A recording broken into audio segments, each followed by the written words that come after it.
Hello नमस्कार। मैं हिम्मत सिंह आज की क्लास में आपका स्वागत करता हूं। आज देखो हम देखेंगे अपनी जो प्रश्नमाला 6.1 चल रही थी। देखो आज हम किसके बारे में बात करेंगे, अपनी प्रश्नमाला 6.1 के क्वेश्चन नंबर 4 के बारे में बात करेंगे। तो देखो क्वेश्चन नंबर 4 है वो क्या है, तो इसको समझने के लिए बहुत ही आसान क्वेश्चन है, बहुत ईजी क्वेश्चन है। इसलिए आपको समझने के लिए बस थोड़ा सा ध्यान आपको यहाँ पे लगाना है। बस 2 मिनट में आपको ये क्वेश्चन समझ में आ जाएगा। यहाँ पे देखो निम्न प्रतिरूप का अवलोकन कीजिए और रिक्त स्थान भरिए। यानी सबसे पहले तो आपको इसका अवलोकन करना, मतलब इसको ध्यानपूर्वक देख के इसको समझना है कि इसमें क्या किया गया है। ठीक है, अगर आपको समझ में जैसे आए तो फिर इसके जो रिक्त स्थान दिए हुए हैं, जो खाली स्थान दिए हुए हैं, इनको आपको क्या करना है, भरना है। तो सबसे पहले देखो यहाँ पर अपनी पहली लाइन देखो, 11 का स्क्वायर कितना दिया हुआ है, 121 दिया हुआ है। कितना दिया हुआ है यहाँ पे देखो, 11 का स्क्वायर 121 का मतलब क्या है, 11 का वर्ग। 11 की जो घात 2 है, घात जैसे 2 आती है, इसका मतलब किसकी बात हो रही है, वर्ग की बात हो रही है। तो 11 का वर्ग कितना होगा, 121 होगा। देखो करके देख सकते हो आप, 11 का वर्ग मतलब 11 की घात 2 मतलब 11 का वर्ग। और इसको हम कैसे लिखेंगे, 11 गुणा में 11। तो हमको क्या करना है, 11 गुणा 11 करना है।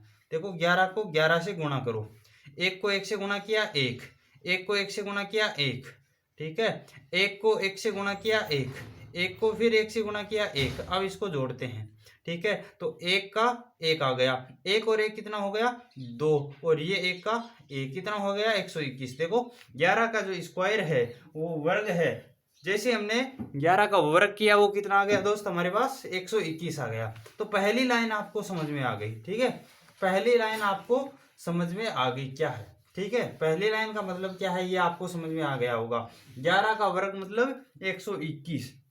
अब देखो इसमें क्या गया, इसमें मैं इस जीरो को हटा दूं, ध्यानपूर्वक देखो, जैसे मैं इस दूसरी लाइन में इस जीरो को हटा दूं तो ये क्या बचता है अपने पास, 11 का स्क्वायर, 11 का स्क्वायर। ठीक है, यहां से समझो ये क्या दिया हुआ, दूसरी लाइन को देखो गौर से देखो, 101 यानी 101 की घात 2, 101 की घात 2 मतलब 101 का वर्ग, और कितना आया है, 10201। ठीक है, यहां पर मैं क्या करता हूं, इसमें से जीरो हटा दूं, ठीक है, और इनमें से भी एक एक दोनों जीरो हटा दूं, तो क्या ये 121 बच रहा है और ये 11 बच रहा है, यानी 11 का वर्ग बच रहा है। यानी जहां पे बीच में जीरो अगर हट जाए तो क्या हो रहा है, 11 की घात 2 आ रहा है। और जब जब 11 की घात 2 आएगा, इसका मतलब 121 तो आएगा ही आएगा। इसका मतलब देखो इस लाइन में भी देखो 121, इसमें भी देखो जीरो को मैं हटा दूं तो कितना आ रहा है, 121। यहाँ पे भी इस दोनों जीरो को मैं हटा दूं तो 121 आ रहा है। इतना समझ में आ गया। अब इस जीरो का क्या लफड़ा है वो समझते हैं। देखो इस 11 के बीच में कितने जीरो हैं, एक जीरो है। ठीक है, एक जीरो है, कितना जीरो है, एक जीरो है। तो दो और एक, इधर भी दो और एक, इनके बीच में कितने कितने जीरो होंगे, एक एक जीरो होंगे। जितने यहाँ पे जीरो होंगे उतने ही इसके बीच में होंगे। यहाँ पे कितने होंगे, एक जीरो एक जीरो। ठीक है, फिर देखो यहाँ पे देखो कितने जीरो हैं, दो, ये दोनों 11 है, और 11 के बीच में कितना जीरो है, दो जीरो है। कितने जीरो आ गए, दो जीरो आ गए। तो इसका स्क्वायर तो 11 है, इसका मतलब ये तो होगा ही होगा, एक दो एक, यानी 121 तो होगा ही होगा। लेकिन अब जीरो देखना है, कितना जीरो है, दो जीरो। तो मतलब दो और एक के बीच में कितने होंगे, इधर भी दो जीरो और इधर भी दो जीरो, यानी जितने जीरो इधर होंगे और उतने ही जीरो इधर होंगे। ठीक है, अगर दो जीरो इधर होंगे तो दो जीरो इधर होंगे, तीन जीरो इधर है तो तीन जीरो इधर, चार जीरो इधर है तो चार जीरो इधर। और जीरो की संख्या का क्या पता चलेगा कि यहाँ पे एक आएगी, दो आएगी, तीन आएगी, तो उसका यहाँ से पता चलेगा। यानी यहाँ पे देखना है अपने पास बीच में कितने जीरो हैं। तो अब आते हैं अपने इस खाली स्थान पर, इतना समझ गए तो अब आप जो ये खाली स्थान है वो आराम से कर सकते हो। अब चलते हैं हम अपने खाली स्थान पे।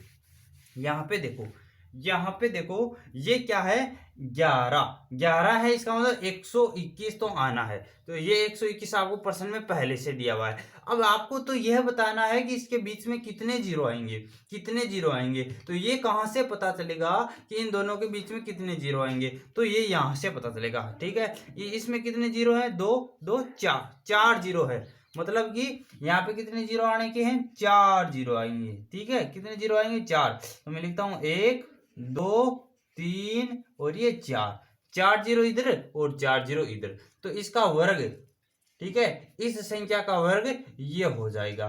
ठीक है, कितने जीरो है? 4 जीरो। इसी प्रकार देखो एक और एक मतलब 11, ठीक है, 11 का स्क्वायर मतलब 121, ये तो आना ही था। अब देखो इनके बीच में जीरो की संख्या बतानी है, तो आपको ये संख्या गिननी है, कितनी है? 2 2 4 2 6, यानी 6 संख्या आएगी। जीरो की कितनी संख्या आएगी? 6 संख्या आएगी। तो मैं लिखूंगा 1 2 3 4 5 6, इधर भी 6, 1 2 3 4 5 और 6, ठीक है, इधर भी 6 और इधर भी 6। इसका मतलब आप समझ गए कि जब भी आपको इस प्रकार से दिया हुआ हो तो आपको क्या करना है? बीच की जीरो की संख्या गिननी है और जितनी संख्या होगी उनका आपको क्या करना है? बीच में लिखना है। समझ गए? यहां पर देखो एक एग्जांपल मैं अपनी तरफ से जोड़ देता हूं। आपको इधर की संख्या देके इधर की संख्या पूछ ले तब क्या करोगे? आपको मैं बोलूं,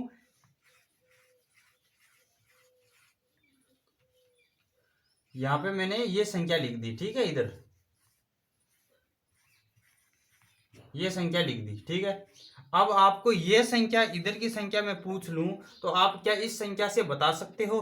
तो बिल्कुल बता सकते हैं। कैसे बता सकते हैं? ये मैंने एक्स्ट्रा में जोड़ दिया, ये आपके प्रश्न में नहीं है, केवल आपको समझाने के लिए। इस प्रकार से भी आपको क्वेश्चन पूछा जा सकता है एग्जाम में। यहाँ पे देखो 1 2 1 मतलब क्या आ रहा है? 1 2 1 यानी 121 आ रहा है, मतलब 11 तो आएगा ही आएगा। तो ये लो अपना 11 हो गया, ठीक है, ये 11 हो गया। अब हमें बीच की संख्या देखनी है, जीरो की संख्या कितनी है? 2 2 4 2 6 1 7, कितनी संख्या है? 7। तो हम क्या लगाएंगे? जीरो 7 लगाएंगे, तो ये अपने 7 जीरो होंगे और इसका स्क्वायर क्या होगा? इसके बराबर होगा। समझ में आ गया? इस प्रकार जो अपना क्वेश्चन नंबर 4 है वो क्या हो गया? समाप्त हो गया। ठीक है, तो अगर आपको ये क्वेश्चन समझ में आया है तो अपनी क्लास को एक लाइक कर देना और इसी प्रकार अन्य प्रश्न समझना चाहते हो तो अपने चैनल को सब्सक्राइब कर लेना। कल मिलते हैं अपने क्वेश्चन नंबर 5 के साथ।